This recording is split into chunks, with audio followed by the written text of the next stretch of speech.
Well, welcome to the Apologetics.com radio show where we challenge believers to think and thinkers to believe. I'm Harry Edwards, your host for this evening. It is, I can't believe it's already January 28th. I know. Right? Crazy. But still, Happy New Year to everyone. I guess this is our first live show with our group. And when I say our group, I'm looking at you, Lenny, and Jacob's not here. He's doing more important stuff, I guess, and he needs to be away. So we're going to miss him tonight. But anyways, Lenny, how was the holiday season for you? It was nice. We had some rain. That's fine. We needed it around here. Yeah. But we had to get a nice time getting together with family and kind of just a calm Christmas and New Year's, which was appropriate. So Good. Yeah.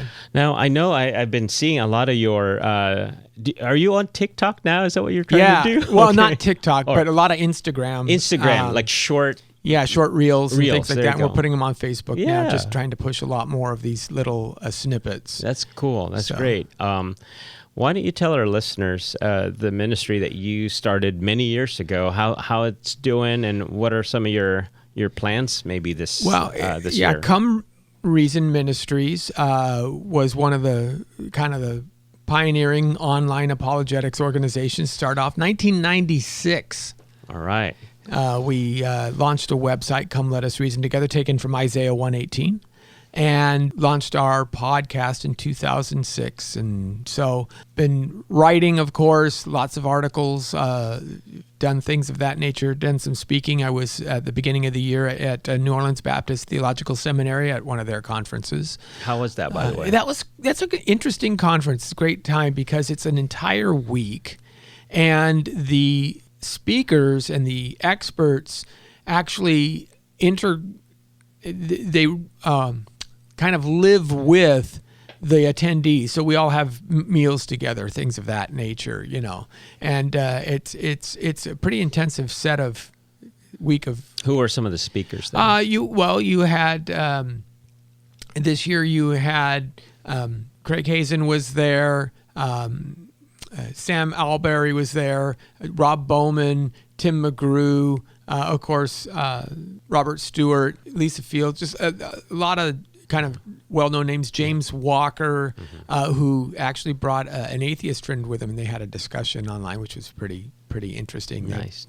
But a lot of folks with names that you'd recognize are there, and that was a great time. And then in March, we're doing a conference here in Southern California that I'm putting on called Dare to Defend. And you can find out more about that with daretodefend.com. J. Warner Wallace, Hugh Ross. We're going to have Beckett Cook speaking with us. Craig Hazen's going to be out again. So there's a lot of really good topics. The who's who in Christian apologetics. Monique Dusan. And talking about some of the issues that we're going to talk about tonight. On the shift in culture and critical theory and sexual liberation and all of those kinds of things. So that's available. That'll be March 10th and 11th. Okay, just check it out on comereason.org. Right. All right, very good.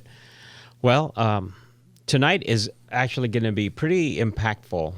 We are continuing our discussion on Truman's book, and it's The Rise and Triumph of the Modern Self. And I would encourage you to pick it up if you haven't. Some of the who's who in Christian apologetics and just anyone who knows and critiques culture today, they would recommend this book. In fact, Rod Dreher said this is without question one of the most important religious books of the decade. So that's really high praise coming from Rod Dreher, who also writes in this kind of like in this field. So that's really nice of him to say that. Ben Shapiro said this is the most important book of our moment. And I'm beginning to appreciate it and realize that I think those gentlemen are telling the truth here. Chapter 7 is gold. This is really good. I think this is where it really, I think Truman does a masterful job of synthesizing the ideas of Marx and Freud. So this is the chapter where, after he's done a little bit of genealogy of ideas, beginning with Nietzsche, Marx, Darwin, now you come to, I think, the meat of this book. So I think chapter 7 is the 20th century turn. It's where, and he had laid out in the early chapters with Philip Reif, where we had, if you remember, political man, and then religious man, and then the psychological economic man. Economic man, and then and now this is where it all turns. And again, those first three types of individuals measured themselves and their self-identity against external reference. How do I compare to what the church expects a person to be? How do I compare to what a good citizen would be as a Roman citizen or as a Greek citizen, Athenian or something to that? How do I measure myself against even the other industrialists and are the people who go to work every day and say, I'm, earning my bread, providing for my family? Those are all external reference. Now, all of a sudden, we see where it starts to invert, and your reference of yourself is how you feel, how you understand who you are. It's very subjective. It's subjective, and it's very internal. You're internally examining. So there's nobody out there to measure against. It's all about you. You're right. And the interesting thing when it comes to worldviews, when the external no longer works in the mind of a person unaided by the Holy Spirit, all right, if there's nothing out there, there's no more enchantment, right? They don't find it out there, then the next place to look is yourself. There's nowhere else. Well, because that's the only thing, and one of the reasons why this becomes successful is because we live in an age that has done a couple of things. Marshall McLuhan makes a very pertinent point of, as the rise of media starts to dominate our understanding of the world, and the progenitors of that media become more sophisticated, where you're not just telling a story or reporting a story, you're making people feel it, you're making them experience it, right? Film immerses you now. And so your feelings become more important. Work becomes less critical in the sense that it's always going to be there. So you have the rise of affluence, you have the rise of technology, which makes work easier, not as dangerous. You're guaranteed 3 meals a day. You don't have to worry about that stuff. So your survival capabilities are taken care of. And now you can start thinking about, and the only thing that you actually do know is how you feel. That's the only thing that you can say, I know that this is how I feel. Right. And because media can take you places, and all of a sudden feelings become paramount and important. And I think some of the guys in the 20th century picked up on that fairly early, and that's why they said, we can take Freud, who made such a big splash, and we can use him to rescue our project of making, quote unquote, liberating all people from the drudgeries of the world, from the nihilistic self-existence that they're trying to capture. Well, specifically also sexual repression.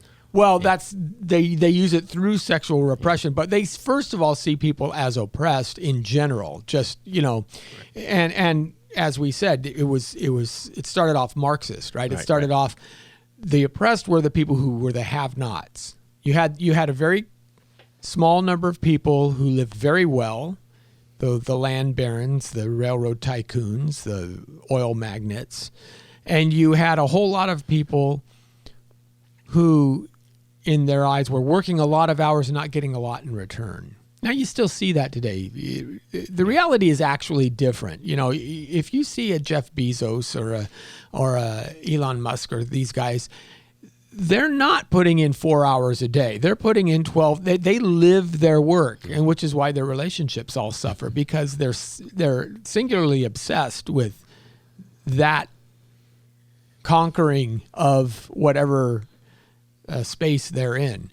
But people assume that, oh, they've got it easy, I've got it hard, and I'm only getting nickels and they're getting, dollars. And so they saw that, and the 20th century Frankfurt guys, the Horkheimers of the world, wanted to say, how do we get this Marxism going so that we can make everybody equal, so that I can have as much equality as everybody else. Right.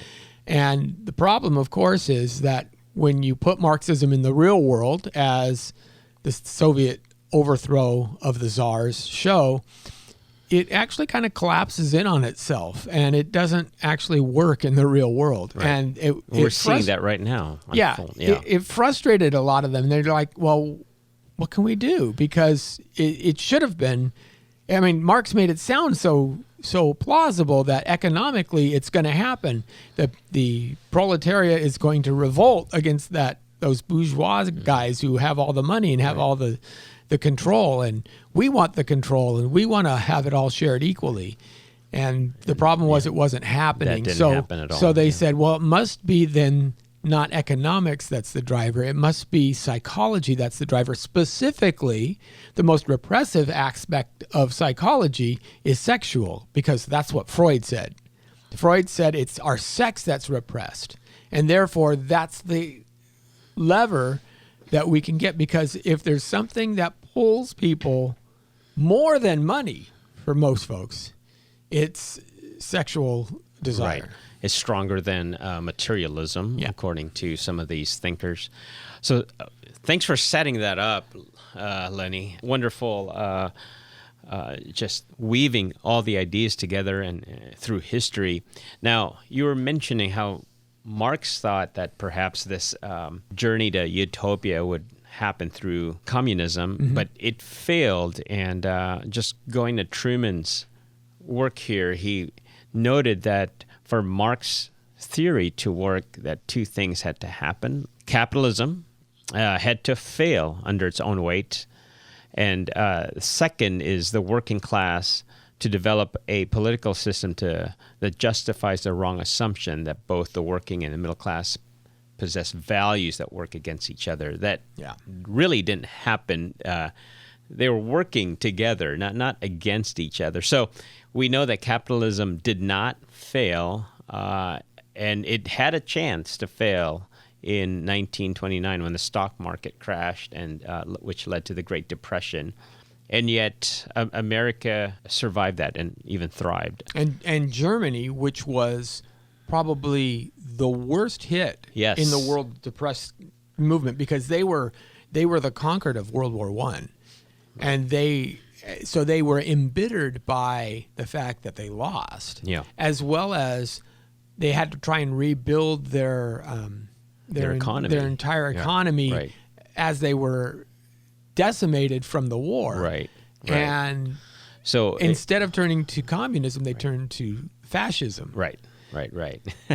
Which that didn't work either. No, ultimately no, because you got one totalitarian guy coming. But what's interesting in that is, if Marx was right, then we have Russia that has, again, the czars living the high life. There's a small bourgeois contingent that holds all of the power, all the landowners, much like the Middle Ages, where you have the lords controlling all the land and then the serfs kind of working it.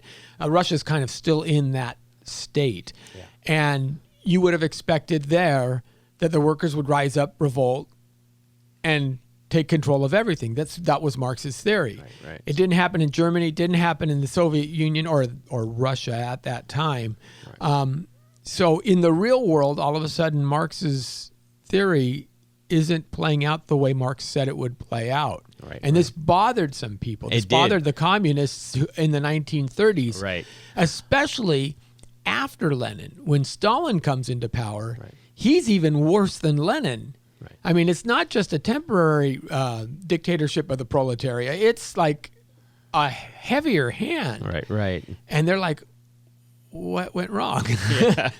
Well, which led to, again, this Italian thinker, Antonio Gramsci, just picking up the pieces of failed Marxism, and you were mentioning that he wrote a lot of this stuff in prison. Yes. And again, Gramsci's writing when Benito Mussolini is coming into power. And this is why Gramsci's in prison, because Mussolini is another fascist. That's right. Doesn't want communism. That's right. And so this is an apology for cultural apologetics, right? So he was smart enough to realize that it failed miserably. So again, in the journey and race toward utopia, thinking that Marx had the solution, but maybe the application of it was all wrong. You're not appealing to a class division. Capitalism is not going to fail. So perhaps it's through the cultural institutions like schools and media now that they have to embed themselves. Yeah, what Gramsci's view was, and he talks about hegemonic power. He's the one who coins that term, hegemonic. Right, okay. What he says basically is two things. He says, first of all, the intelligentsia isn't separate from the people. Right. He doesn't want to create another class. He doesn't. Right? He doesn't want to have the intelligentsia. He wants the intelligentsia to be considered part of the people, but the part of the people that have insight and understanding. And the problem is the rest of the people have been so blinded by the lies and the assumptions that have been fed to them that they can't see what they're supposed to do, how they're supposed to. So theoretically, in the Wall Street crash, capitalism did fail. Everybody lost all their money. And to the minds of these communists, they're saying, well, see, this is the failure where you say everything's going to get better, everything's going up. Now everybody's down and starving again. This is a failure of capitalism. Even modern day communists will say these kinds of things. And they said, but the problem was the class society that should then overthrow these owners didn't know that was their role. And so the intelligentsia has to come in and set it up for them so that they understand that. So how do we do this? Well, we don't do it through symposia. We do it through the cultural avenues that the lower class most inhabit. Right. So the public schools, the movies, and fashion, Shelley and sure. Percy and all the guys, the romantics that we read about, Wordsworth and these guys, they held the same idea. And in their era, in the early 19th century, it was poetry. Now it's radio, story, film, getting into the colleges to instruct the instructors, to give. So if we sell the educated class this idea, then they're going to go out and they're going to start running the schools and teach the children, and then they can perpetuate this idea. And a lot of that thinking kind of resulted in the formation of the Frankfurt School, where a bunch of these thinkers, a lot of them German thinkers during that time, they just wanted to take down these institutions that apparently are keeping the oppressors in power, in their privileged positions.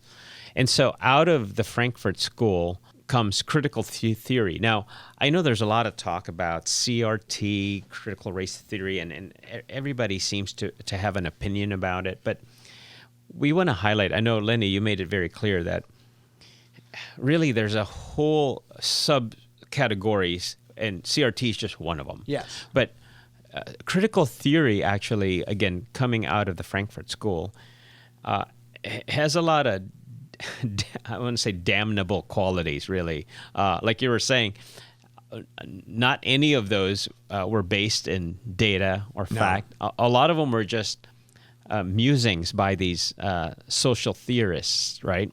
So, in fact, I was just thinking here, and maybe I can add to CRT, maybe critical sex theory. I wonder if that queer theory would be considered. Is that what it is? It's queer theory. Queer now. theory. Okay. Yeah. And so really. So you have queer theory, you have feminist theory, you have race theory, you have. Okay. So would you say queer theory is really what Chapter 7 is all about? Kind of Partially. like a sexual revolution? Okay. Queer theory as a subset, as an actual academic discipline, doesn't really come into the fore until, say, the 1980s, late 1980s, late 1990s. It's a fairly because new homosexuality, for the most part, is still viscerally reacted against by the general public in the 70s. It's not, I mean, you start to see some films coming out and things like that, but for most people, they wouldn't accept that. All critical theory, though, is based on two assumptions, to your point. So the first is that the world can be divided up into two classes of people. There's the oppressors and there's the oppressed. Right. You're in one of those two classes. And secondly, the dominant narrative, especially in the West, is built so that it's not necessarily a true narrative. It's just, again, this is the postmodern portion of it. Yeah. It's built to keep the oppressors in control. In power, right. And so everything else comes out of that. And that's why you're to be critical of all of these ideas that you consider normal. That you could, the nuclear family, or that you should be a good citizen and pay your taxes and not question the laws or things of that nature. All of this comes out. You should question even your meta narrative, right? The what is the big view of life? Well, there is no one big view of life. You're the ultimate arbiter of that. Right. So that's it. All of this is under question. Because it's part of the tools that the oppressors use to keep you oppressed. That's the terrible outcome of the Frankfurt School. Like you said, everything is in question. Now, I want to say, to their credit, some things have to be questioned. Sure, absolutely. But they absolutized everything, and literally nothing was spared. And there is no answer. That the problem is when you're going to be critical, when you're going to critique something, usually you have to have a standard against which to critique it. They're critiquing everything, but there is no standard. And one of the key points that those who argue against critical theory make is there is no vision for what a just society looks like. There is no vision for how we know we're progressing out of this hegemonic bifurcation. There is no way for us. All we know is today is bad. Right. And that's what you'll hear all the time, white supremacy and this is, well, what does it look like when it's not? Right. What does the perfect society look like? And they don't offer that power. So there's no standard against which we can critique anything except to say everything that you believe, everything that's considered appropriate in normal discourse today is null and void. Right. Well, you and I talked before the show started that we would ask for callers. Yeah. So I'll put out the number there, and I know we're heading to a break pretty soon, but if you are a teacher or a parent, maybe you're involved in the PTA, and you're wondering why there's so much sex education, or it's just rammed down your throat, you might want to give us a call, and maybe we can help you understand why culture is heading that way, or is the way it is right now. Again, Chapter 7 is the new left and the politicization of sex. That's Chapter 7 of Truman's book, The Rise and Triumph of the Modern Self. And in the book, he's trying to help us understand why all of a sudden politics and sex are just almost inseparable. And it seems like sex is in the driver's seat right now. So almost anything that's legislated, what gets on the top it has something to do with LGBT, homosexuality, transgenderism, all of these things. It's because, again, in Chapter 7, Truman does a good job of identifying the marriage between Marx and Freud. And maybe you can do a little quick teaser, Lenny. A lot of our talks nowadays is blaming everything on Marxism. But you had a good insight. You said, why isn't anybody mentioning Freud? Why are we not critiquing Freud with critical theory? Because it's at least as much dependent upon Freud as it is upon Marx. And the sexual repression, the sexual identity piece, the psychological inward turn is what is supposed to be repressive. But nobody says, hey, that Freudian stuff, we don't buy any of that. We'll talk more about that after the break. We're discussing Chapter 7 of Carl Trueman's book, The Rise and Triumph of the Modern Self. We'll be right back after a few messages.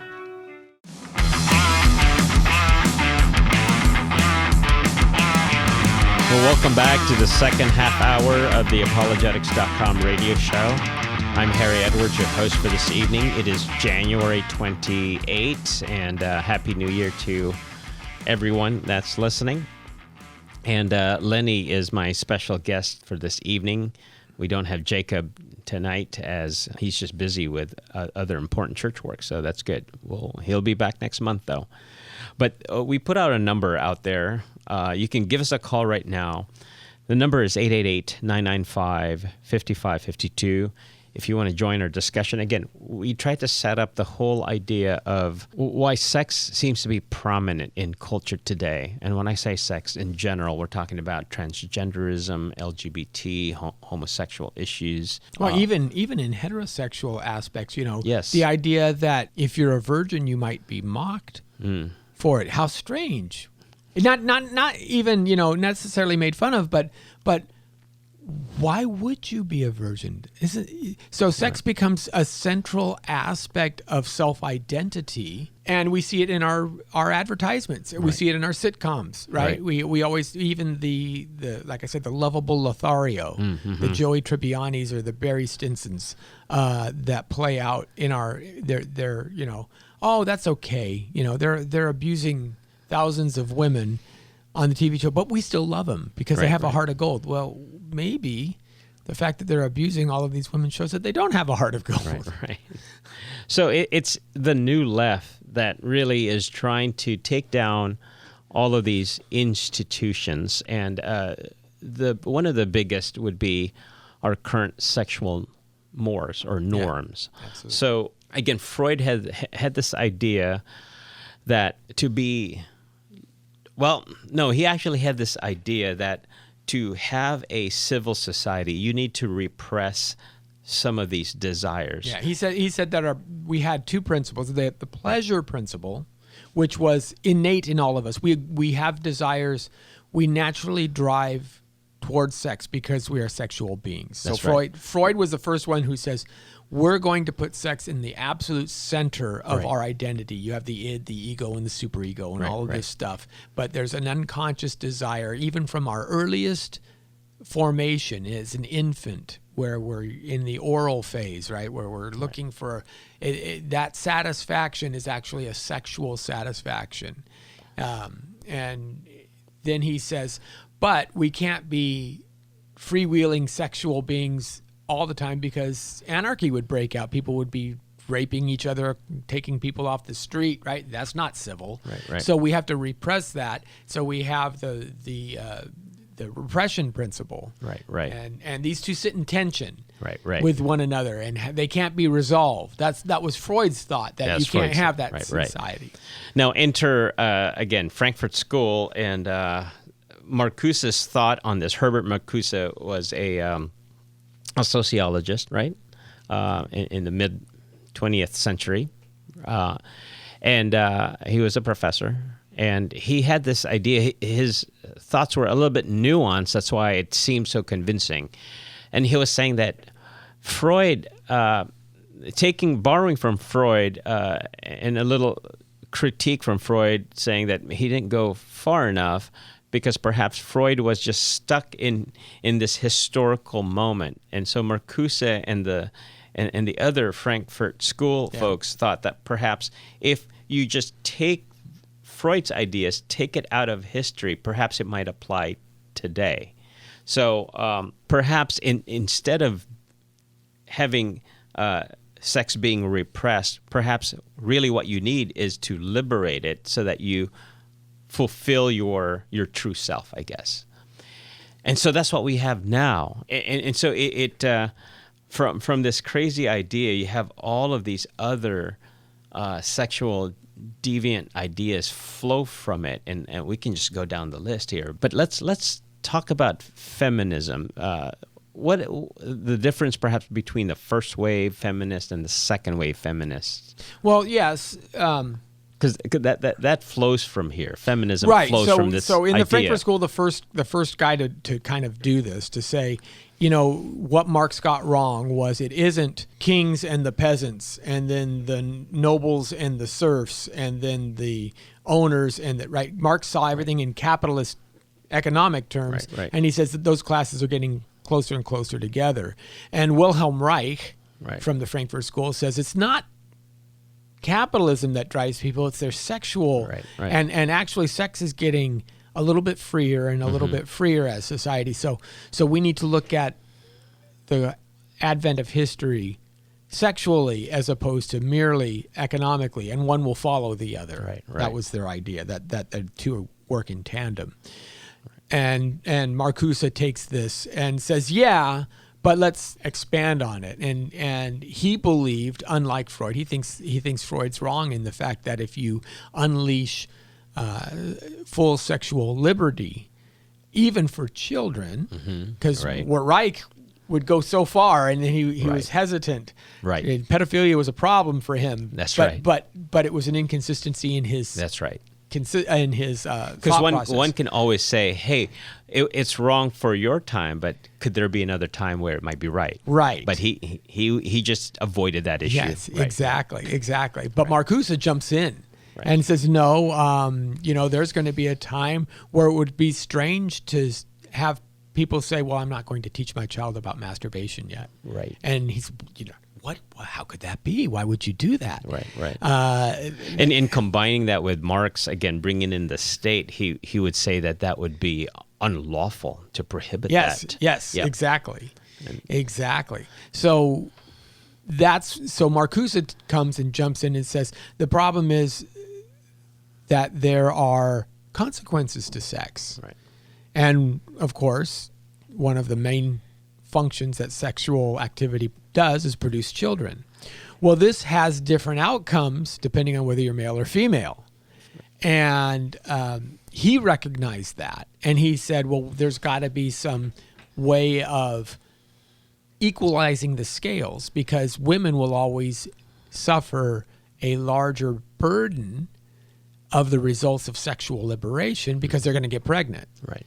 Which changes the dynamic, and now that keeps men in power. And so this feminism now is part of the second wave. Yeah. So the first wave of feminism was, hey, treat us as thinking individuals, Susan B. Anthony, where we can weigh the consequences of political discourse, where we can weigh the consequences of our eventual desires for liberty, for governance, and we can be contributing partners, even economically, if we so desire. We can go to work. World War II happens, of course, and it shows that women can jump into mechanized 20th century assembly line or whatever the work is required, because all the men were off of war, so the women were left to do it. And that kind of answers some of that question. And then the next push is, well, wait a minute, how do we then equalize the sexual playing field? And it starts to say, well, we have to do something about this idea of linking biology and sex with the outcomes of biologic, that women have to be the baby bearers. Women can't have sex like the men. And I've always thought it odd that even today, feminists tend to measure their success and their equality using the man's playbook. Yeah, that's true. Because most women, it's not like how many sexual partners can I get, right? That's not how women think. That's just not how they're wired. Right. And it's strange that they consider that the form of achievement that they're going for. Right. You know, that doesn't mean equality. I know. Well, I wanted to mention this. Truman writes about this woman who was a lover of Sartre, I believe, de Beauvoir. Yeah, Simone de Beauvoir. Yeah. Yes. The Second Sex was the book that she put out. That's right. That's right.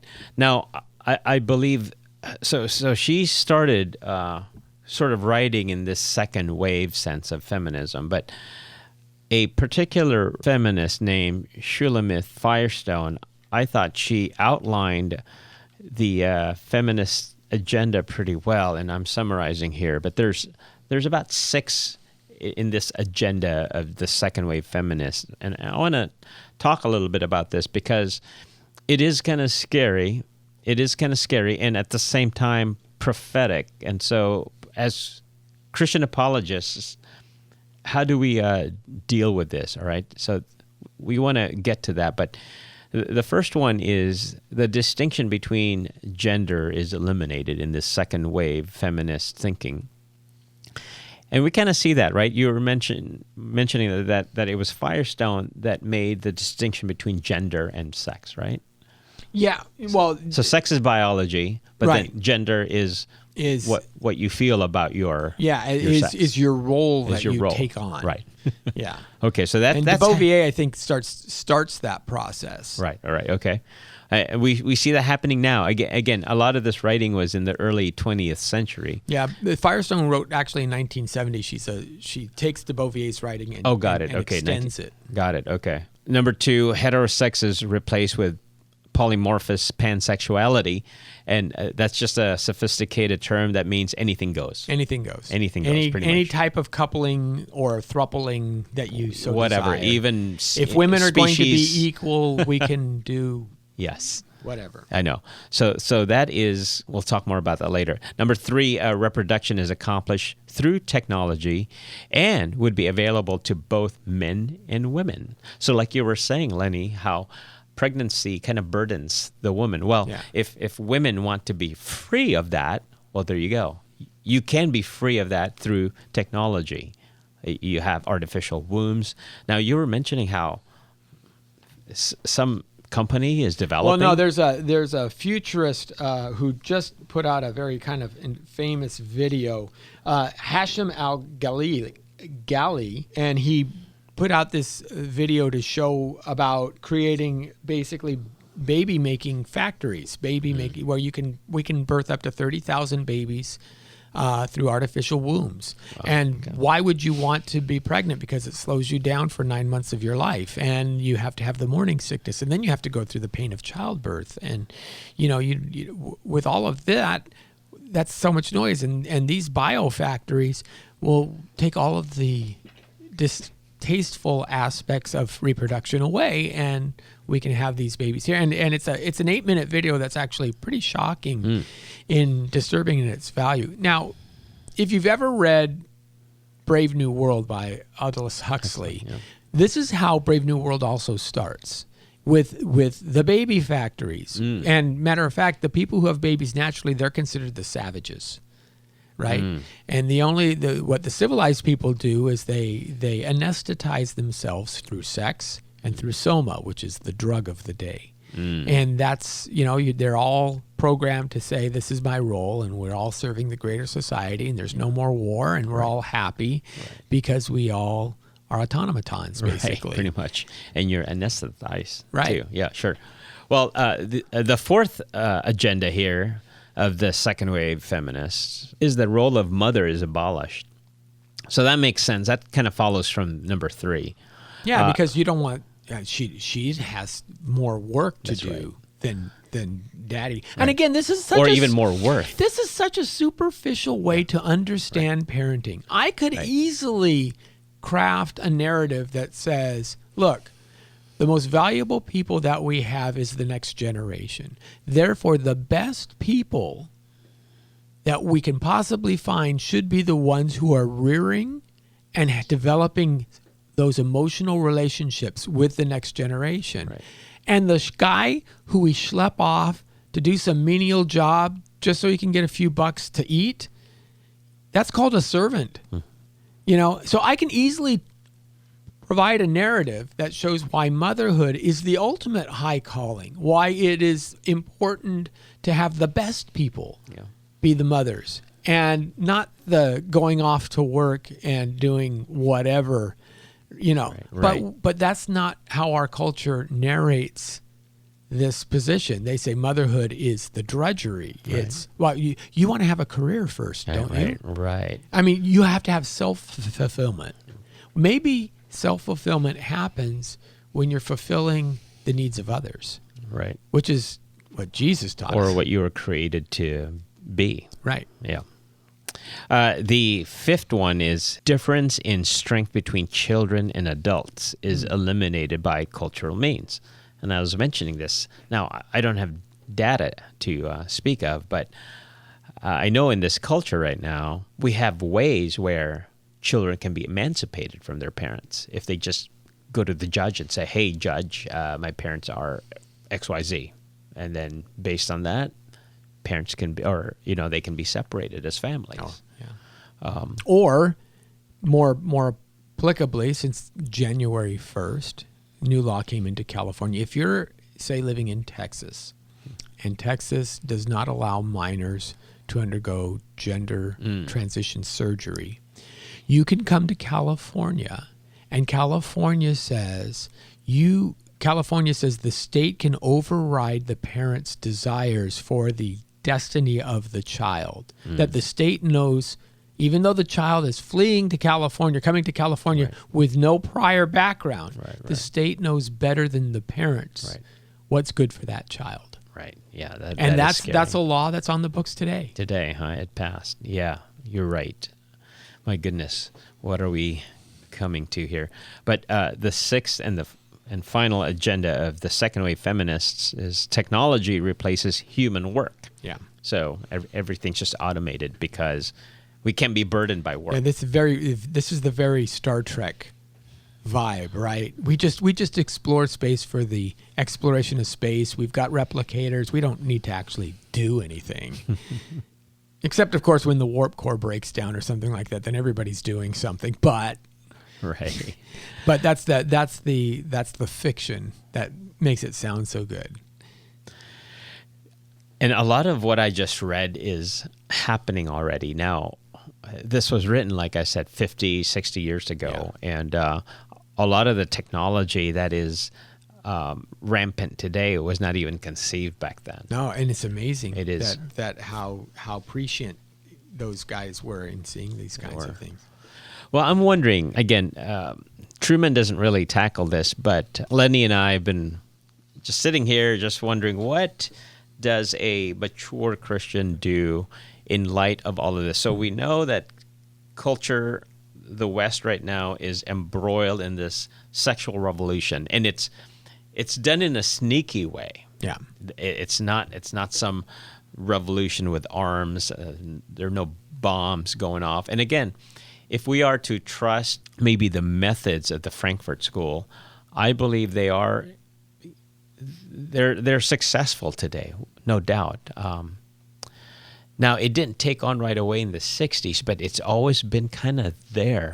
And it finally is manifesting in crazy ways right now where we don't even bat an eye if we talk about LGBT issues. It's just, if we see a rainbow, we say, oh, that's just normal now. Yeah. So our kids are growing up with sexual norms kind of like in chaos right now. Right. So what do we do? So a lot of this, we were mentioning, Lenny, you and I, that a lot of this has to do with our identity, really, and the quest for meaning and significance. So if you can't find it in a class, you keep searching, eventually you just find it in yourself. You architect whatever you want to be, including your gender, including your sex, and we end up harming ourselves, right? Absolutely.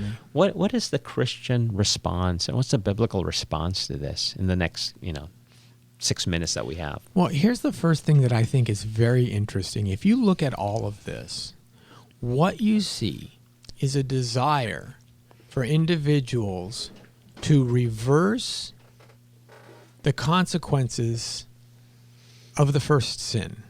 So let's go back all the way to Genesis 3. Okay? There were certain aspects put in place. God gave man dominion over the animals, over the earth. God gave man a wife and said she will be his helpmate. And he told them they can't eat of the tree of the knowledge of good and evil, right? Right. Now, Adam does the exact opposite of all those things. Eve listens to the snake instead of having dominion over the created order. The created order tells her what to do.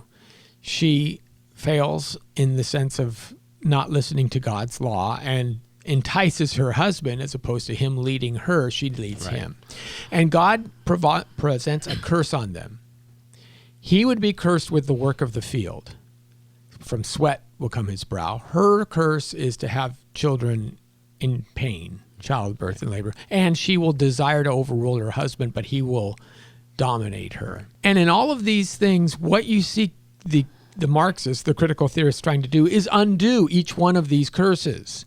They don't want to work from the sweat of their brow. They don't want to have the childbirth pain, right? They want to eliminate the distinctions between man and woman so that there is no dominance. Roles are confused, right? They want to eliminate the natural order even of childbirth itself so that you can be a woman and not have a uterus. Eliminate the hierarchy too. It's literally an attempt to undermine God's order, and I think God put that order there not necessarily only as a punishment, but as a consequence. And there's a difference, right? There's a difference between saying, so for example, a punishment, if you tell your children, okay, look, I'm going to give you a credit card for college. You're to spend only $100 a month on it or something like that. And I'll send you the $100 and we'll pay the $100 bill. Okay, you can do that. Now there's if your child violates that and spends more, then you can say, well, there's a punishment that I can give you in that I'm not going to maybe pay the $100, but there's also a consequence in that you got now $300 or $400 or $500 in debt that you have to somehow work back. That's not necessarily a punishment. It's just like you put yourself in a bad situation and now you got to dig yourself out of it. Yeah. And I think that that's part of the process. God tries to prevent Adam and Eve from going further into sin by kind of putting some of these guardrails up. And that's exactly what these guys are trying to undo. And what I find is when we stick as close as we can to God's order, we tend to be happier. This is why we're seeing depression rates raise astronomically in Western countries. The countries that are the most egalitarian, Sweden and some of the Nordic countries, tend to actually have the most reinforced gender roles. Sociologists are like, why is this? You would think that the sexes would blend together. No, they actually tend to separate. The people who are happiest are living more traditional, quote unquote, roles because what you find is it's not about you. It's about others. Right. How many women do you know who can't get pregnant, who are desperate to feel that? Yeah. I mean, to take that away and say that's a burden, that's ridiculous. Yeah. How many men do you know who are depressed because they feel like a failure because they can't support their family, they don't have a good job, they know that they're sitting around just playing video games all day, so they have no self-worth. Right. So in all of these things, if we look at what the model is that God provides, then what we'll find, and if we're working not simply for ourselves, but working because there's this other person here who I need to provide for, there's value in that. And that's what I've seen over and over again is the idea of Jesus saying, love your neighbor. He who is the greatest is the servant of all. Yeah. And if you're serving your children, what's best for them? If you're serving your wife, if you're serving your husband, if you're serving your community, not, hey, my community should be doing for me. They should be paying me reparations or something. But what can I do to benefit the community? If you turn that script around, I think that's when we start to find true meaning and true satisfaction in life. Right. Well said, Lenny. So really, a lot of our issues can be solved by looking to Scripture and see that God has the perfect plan for us. He created us. He knows us. And just like you were mentioning, in a parent-child relationship, many times the child does not know the end from the beginning. Yeah. The parent, on the other hand, sees it all. They've experienced it. They love their child. They know what's good for the child. And so in many ways, we're like children, right? We're grasping in the dark. We don't know.